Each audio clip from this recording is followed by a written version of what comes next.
എത്ര നല്ല മനുഷ്യനാ ഈ ഗഫൂർക്ക. സരോജിനിയുടെ കണ്ണുകളിൽ നിന്ന് കണ്ണുനീർ കാട്ടരുവി പോലെ കുതിച്ചൊഴുകി മൂക്കുത്തിയിൽ തട്ടി അത് 100,000 കഷ്ണങ്ങളായി ചിതറിത്തെറിച്ചു. അടിപൊളി വരി. ഈ പ്രാവശ്യത്തെ അക്കാദമി അവാർഡ് നമ്മളെ നോവലിന് തന്നെ കിട്ടും. ഗഫൂർക്ക, ഒരു സംശയം ചോദിക്കാനുണ്ടേനി.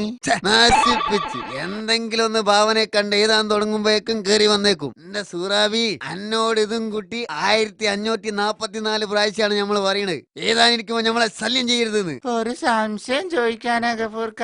എന്താടി സൂറാബി? 2 കണ്ണും ഇല്ലാണ്ട് ഒരാൾക്ക് ജീവിക്കാൻ കഴിയോ? പഠിച്ചോനെ, എന്തൊരു പൊട്ടത്തിയാണ്. എടി, മനുഷ്യന്മാര് കണ്ണു കൂടിയല്ല മൂക്കു കൂടിയാണ് ശ്വസിക്കണത്, അറിയോ? അപ്പൊ ജീവിക്കല്ലേ?